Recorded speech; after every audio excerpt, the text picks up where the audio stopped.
Hello there. This is your spoiler warning. There will be spoilers for the Ahsoka series episodes 1 and 2 ahead. If you haven't seen it, go back, watch it, and then come back. Or proceed with caution. Still here? All right, let's get into it. The big buzz on the streets for the Ahsoka Tano series, and one of the main complaints, is that Sabine Wren got stabbed through the stomach and survived. Yet another female stabbed through the stomach and survives. While this is a slap in the face to the Star Wars prequel fans who watched Qui-Gon Jinn get stabbed through the stomach by Darth Maul and die, now we have a second female character getting stabbed through the abdomen and surviving.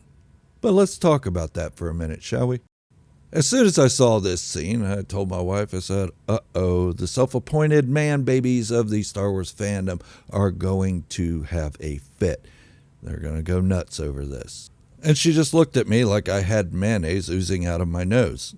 And I didn't. There was no mayonnaise involved at all. I didn't have any mayonnaise while I was watching the Ahsoka series. But the whole thing got me thinking, okay, people are going to have a fit about this, and I understand why. But let's look at it a little deeper, shall we?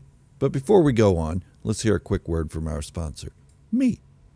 If you're new here or just haven't committed, hit the subscribe button. Doing so will ensure you never staple your face to a 2x4 or give yourself a self-inflicted wedgie. Subscribing to my channel will also make you a better person, and it will bring forth those whom you are attracted to. They will bask in your glory and write poems about you that will last 1,000 years. If you don't subscribe, may you be blessed with 1,000 daughters. And those who have subscribed, may you be showered with beer by the gods and goddesses. Yeah, beer.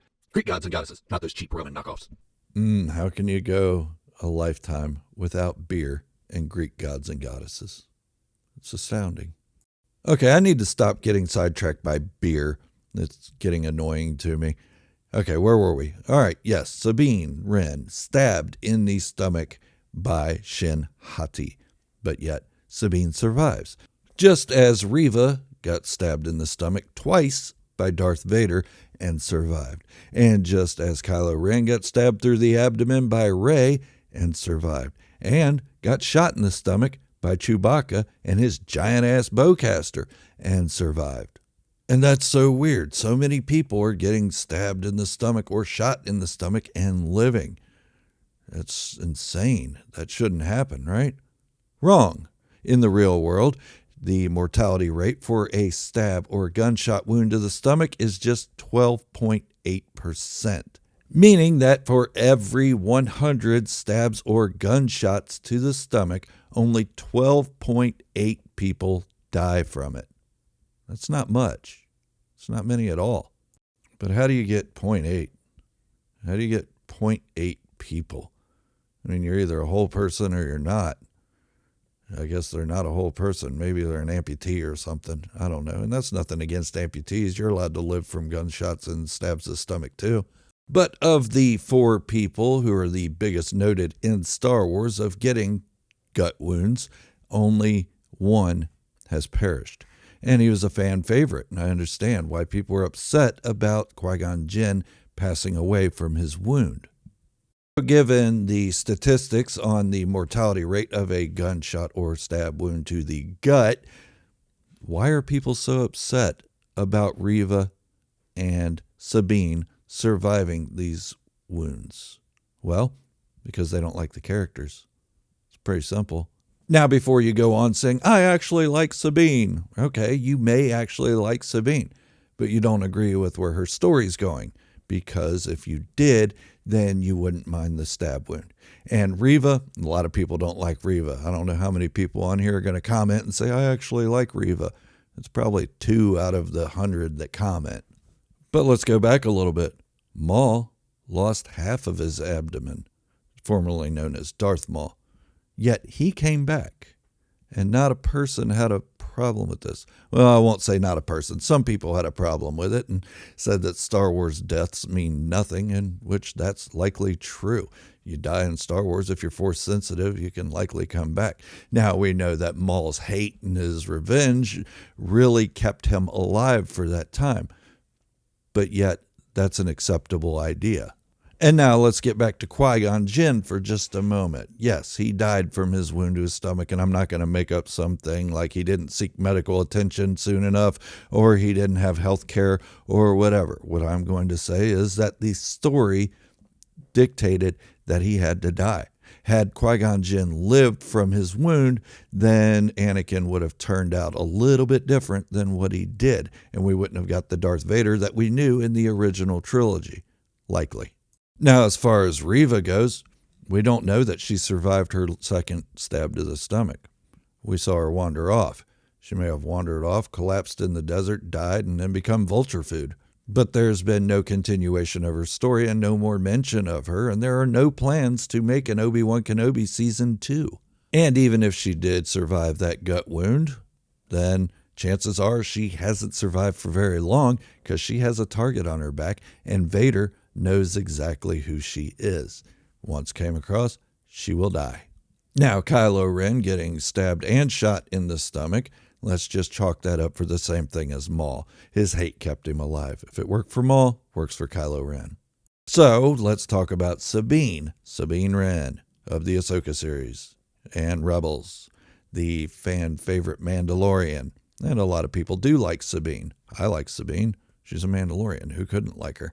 But is a gut shot the way to go through this story and let her survive? Why didn't they just take off an arm or a foot or an eyebrow or something like that? Well, because Shin Hati, after stabbing her, had to believe she won. She had to believe this was going to be the end of Sabine and she was no longer going to be a threat. Had she taken off an arm, she'd have known that lightsabers cauterize wounds as they slice, so her arm wouldn't be that big of a deal. They put new arms on people all the time in the Star Wars universe. And if Sabine had got stabbed through the chest, then yes, 90% of the time I would assume people die from that. So there goes the end of Sabine's story, and no finding Ezra, because Ahsoka is mostly focused on finding Thrawn, not so much Ezra. So a lot of people say, okay, she should have died from that wound. Reva should have died from her wound. Kylo Ren should have died from his wound. Everybody should die. Okay, well, once dead is dead, right? Well, no, because Mace Windu got his hand chopped off and thrown out of a building 9 million feet in the air, and people are still wanting him to come back. Why? Why isn't dead? Because a lot of people liked Mace Windu. He's part of the prequels, and it's mostly the prequel fans who are having a fit about people getting hurt and surviving. Now, I know I said 12.8% of the people who get stabbed or shot in the gut wind up dying.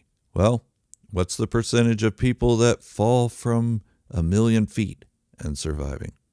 I'd say probably closer to 0.0000001% of people survive that. Jedi or not, he's going to die. Sorry, Mace Windu's gone, guys. Let it go.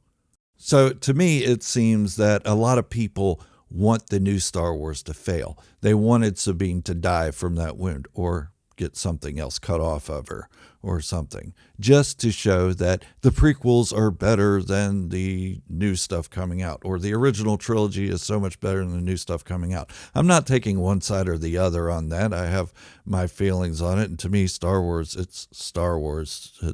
I'm not comparing it. If I had to rate all the Star Wars movies and shows, I'd say my number 1 is The Empire Strikes Back, and number 2 is everything else. It's going to be hard to catch that lightning in a bottle again, the way they did with A New Hope and The Empire Strikes Back, and even Return of the Jedi.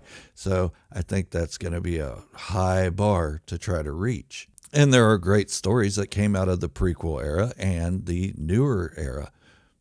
I mean, I'm not saying everything was amazing, but there are some good stories that have came out of it. And so what if somebody gets stabbed in the gut and lives? Who cares? Qui-Gon didn't have Medicaid. Sorry, he died. And it furthered Anakin's story to the point of Darth Vader that we have nowadays. And that's a good thing. We like Darth Vader. Now we have to wait and see how Sabine's story plays out. We have to see if that wound has changed her or changed the story or made the story better or worse. It's only 2 episodes in. We have no idea. So let's get on with it. And let's see the rest of the Ahsoka series before we start judging it for something as simple as bricks and screws. But that's all I'm going to talk about for today. And before I go, here's a quick word from our sponsor, me. If you've made it this far, you're the best there is. If you still haven't subscribed, do it now. Warning, subscribing may not bring forth those who you are attracted to, but your inner peace for doing the right thing will make you sparkle. Not like a Twilight vampire, but more like Zoe Deschanel wearing glitter. If you still haven't subscribed, the 1,000 daughters will be born to you with haste, and they will all become bratty, self-loathing teenagers at the same time. Yeah, bratty, can't talk. Self-loathing teenagers. Good luck with that.